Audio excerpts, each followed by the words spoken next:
fall for this old trick.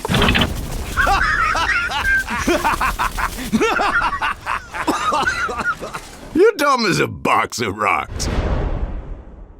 Welcome to a video on how to get good at the welder, perhaps one of the most brain-dead variants to play as in the game, requiring less brain function than realizing how much Overwatch 2 is fucking overly monetized, because good lord, 25 fucking British pounds for one single skin is absurd. I would honestly rather drink out of a used ashtray. Let's get started.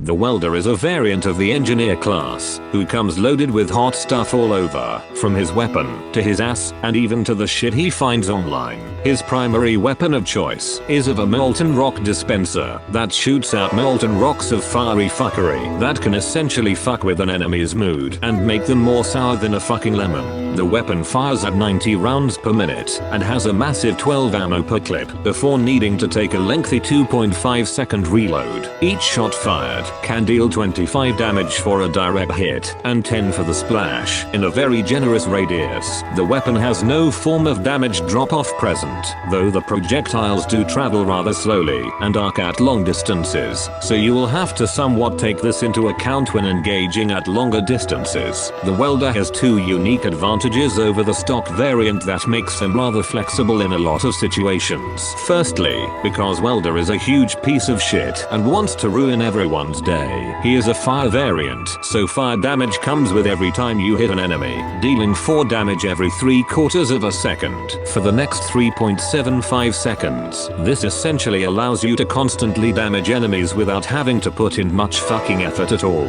Hell, it takes more effort to shit yourself than playing this fire damage abuser. The other more noticeable advantage that the player may notice is that the welder has a lot more physical range, with nearly 4 times the range of stock, which when in combination with the faster projectile velocity means that on certain maps, if the sight line is available, then you can play like an absolute fucking brainlet and just spam the shit out of the objective or choke point, and almost no one will be able to contest you. Hell, this strategy requires so little fucking effort that it can even be done whilst having like a McDonald's or some shit, since all you really need to do is press one fucking button the whole game. Just be advised that said method will also encourage people to call you a lazy heap of shit and make you look as worthless as fucking Ops from BFN, because who actually plays that hot fucking garbage? The optimal upgrade setup for the welder would be the reload, fire, and health upgrades, with the reload and fire upgrades being especially important, as they not only improve the welder's overall uptime,